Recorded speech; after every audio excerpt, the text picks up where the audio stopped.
tonight coming at you with another episode of Matty Meets, a series where I sit down with the amazing members of our community and we can get to know them that little bit better. Today's esteemed guest is strongly considered to be one of the best creators on the console, alongside names such as Albrus, NH99... Whoa. What's going on here, matey? Mate, have you not seen the title of this video? What? It says Matty Meets Blooded Tombs. We're not talking about Albrus. I'm fed up with listening to Albrus. Every time you mention me, you have to mention him. This is about Blooded Tombs. Right. Take two. Wow. I mean, I think we found a bit of a taboo subject right there. I mean, I didn't even finish introducing you, and already we're straight into it. The gloves are up instantly. Well, can I finish introducing you? Is that all right? I promise I won't mention Albrus again. I promise. You just mentioned him again, matey. I don't believe this. He who shall not be named. He'll be like Voldemort. Take two. Take two. Right, today's esteemed guest is strongly considered to be one of the best creators on the console, alongside names as He Who Shall Not Be Named and NH99. Am I allowed to say that one? Is that okay? Nah, not really. Alongside other creators that are strongly considered to be very good. He is the creator. He's the creator of parks such as Carina Manor, Lost Kingdom, and he was the architect of the incredible Xbox collab park, Little Hamlet Hollows. He's the master of contests with an incredible 8 or 9 wins so far. I have the amazing Flooded Tombs. How are you doing, Flooded? I mean, that was a bit of an intro and a half. I'm a little bit scared now. Yeah, I'm doing very well, thank you. Yeah, sorry about that. We'll probably go back, edit it, cut it out, and it'll be forgotten about anyway, Matty, so carry on. What are you on about? I'm leaving that in. That's totally staying in. I'm in trouble. You are so in trouble. Just you wait until He Who Shall Not Be Named sees it. I mean, you were actually saying before we came on the video that you were a little bit nervous about coming on. I'm nervous interviewing you. I mean, the master of contests. Let's just get straight in to some questions straight away. I mean, how does it feel being put on this pedestal alongside He Who Shall Not Be Named, NH99, Mr. Antonio, so many other amazing creators? How does it feel? Well, it sort of feels like Lewis Hamilton, 7-8 times world champion, and you're comparing me to Jensen Button, who won it once with a lot of luck. Oh, I will not hear discredit about Jensen Button. No. I love Jensen Button. I mean, these are Formula One drivers for anyone who may not be aware. I mean, I won't hear any diss about Jensen Button. No. I mean, is there like a certain level of expectation from you? Do you feel that pressure and that expectation to deliver every single time? Only in recent contests, to be honest with you. It's felt like a lot of people expect a lot from me, and I've let it get to me where before I never did. So it's definitely put pressure on me when building. I mean, is that good pressure or bad pressure? Because obviously the contests are supposed to be fun, and the last thing I want is for you to be stressed about them or anything like that. Oh no, it's definitely good pressure. Like I definitely enjoy what I do, because I wouldn't do it, but it's definitely good pressure. Oh, well, that's good to hear. I mean, certainly whatever it is that you do certainly works, judging from the amount of medals that you have.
I mean, moving on away from the contests, how do you go about planning your parks? Do you have a plan in mind before starting them, or do you just wing it?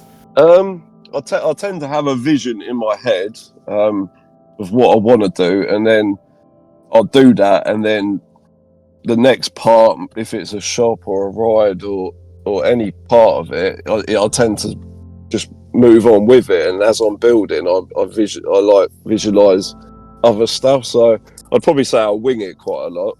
I mean, that's crazy for the level of detail that you put in them.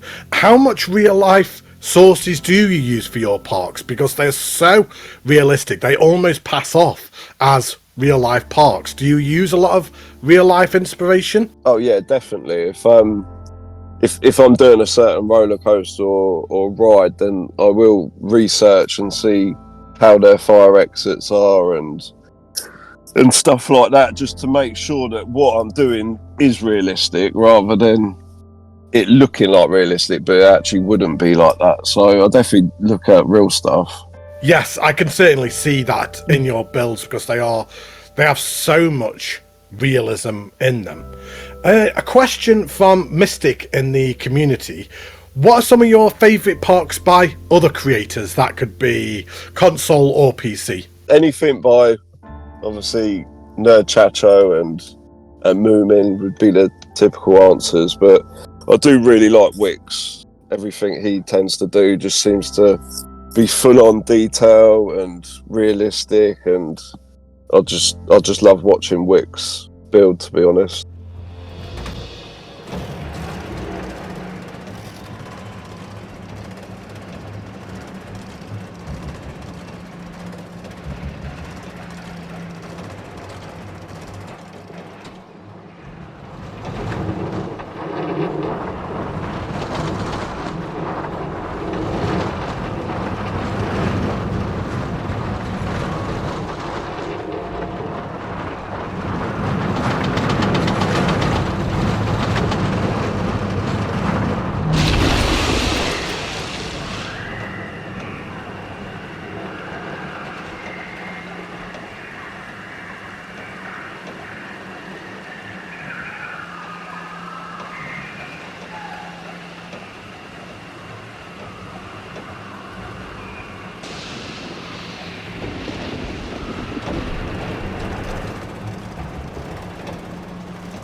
And what is your favourite park that you have created so far? Probably Lost Kingdom, if I'm honest. I just enjoyed every moment of it. It's a theme that's very close to my heart, and it was just so easy for me to build that park. I mean, is there anything you do the same in all of your builds? Yeah, so there's little Easter eggs that I do. So basically, most of my builds, I probably wouldn't say every build, but most of my builds, if there's a number that's needed, I always use my kids' birthdays. Yeah, so for instance, in the ATM build for your contest, the number of the doors were my kids' numbers. The numbers on the midway game in Little Hamlet Hollows, that had a scoreboard which I put my kids' names in, and another one was on the shooting ride contest. I had the Roman numerals, like there was on the wall. That was their birthdays and that. So another question from the community. This one comes from Smiling Omar. Smiling would like to know how you plot out your amazing queue lines. Do you plot out the coaster and the queue line beforehand? Do you put the queue line in and then start doing the coaster? Because certainly I'm with him on this one. Your queue lines are sensational. How is it you go about them? oh, thank you. I just want to say a lot of love to Smiling Oma. She always gives me kind comments, but basically, if I'm building a roller coaster, and like I say, I always go by a vision. I tend to picture where the queue's going rather than building a ride and then thinking I need to put a queue somewhere. I tend to want vista points that I want the queue to go through this part of the ride, and well, basically wing it again. If that's probably my answer to everything. I can't believe you wing it. I genuinely can't. That's crazy to me, because it's like your entire parks are just planned methodically from the very second they come out of the spawn tunnel all the way around the park. It's just so precision perfect. It's almost as if you'd drawn out the entire thing beforehand. So to hear the fact that you wing it, I just can't quite believe that. That's insane. Nice. Yeah, that's just the way I work. I mean, you can ask Bertie, like our collab parks that we build. Like I'll be like, if I plan it and I want something over here, I'd spend a week or two building a ride and that, and then I'll just say to Bertie, mate, I just don't like this. I'm just going to delete it and do it again, and then it ends up coming out better the second time because I just haven't planned it. What are your future parks or projects? Have you got anything ongoing at the moment? Well, I've got your contest that I'm building. That's taken all my time up, but me and Bertie have started a new collab park, which I'm pretty excited about. Can you tell us anything about it? Any kind of potential little teases or snippets for us? It's Deutschland. Okay. That's a little hint. Okay, it's going for down the realistic route again. Is it kind of like going to be similar to what we've seen before? Is it something completely different, or can you not say any more? Oh, obviously, if it's me and Bertie, it's going to be realistic. Like, we don't do silly parks. Yeah, so it will have the typical realism, car parks, fire exits, everything else. But we learnt from Aura not to go too big, so it'd be the same sort of scale park, as in detail and what's in it, but it would just be smaller, if that makes sense. I can't wait. I literally cannot wait. I always get excited when I know that you've got new projects on the go, and I've still got one of your past projects that I still need to go back and look at, which was the museum, which I still haven't showcased, which I'm looking forward to showcase next year. Oh wow, I can't believe you haven't seen that. I've seen little bits of it, but I haven't seen a lot, and I've been intentionally saving it for when I actually spotlight it so I can have the raw reactions. That's exciting. I like that. And I have a final question, and this one comes from Chrissy, and I apologise in advance. She says, can we expect another topless photo of Flooded at some point, please? I promise, when I win the next one, I'll send you one. Oh, for crying out loud. There are going to be people watching this thinking, what? Like, sat there scratching their heads like, this deviated from Planet Coaster really, really bad. I mean, it's just no secret that we all lost over Flooded. Oh, we're so sorry, Flooded. It's all in good jest. It's all in good fun. It's all right. I worry now that everyone thinks, well, Flooded only wins because Chrissy wants to get a naked picture of him. It's fixed. It's fixed. It's all for Chrissy's sake.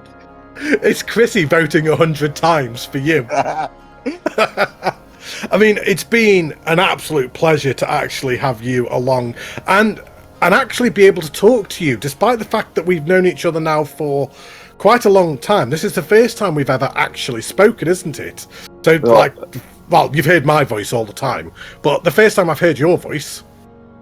Yeah, it is really weird to be, talking to you normally, like over messages all the time, and then now it's on the phone. It's like, what's your mobile number? I'll DM it to you after this. I'll get it off Chrissy. It's all right. I'll just give you Chris's number, shall I? There you go. We'll just skip the part where you need mine as well. Honestly, it's been an absolute pleasure having you along, getting to know you. And I'm sure that everybody, along with myself, is so excited to see what you do for the Hollywood contest and for the new park with Bertie. But there we go. Thank you ever so much, Flooded. I'm going to be back in the new year with more Matty Meets, where I'll be having guests such as Linda, NH99, Jan BK, lots of other people on these Matty Meets. So thank you ever so much for watching. Hopefully you've enjoyed this one. You're going to have to let me know down below in the comments. But until then, I will see you all very, very soon. Take care, stay safe, look after yourselves, and I will see you all very, very soon. Say goodbye, Flooded. See you later. Bye.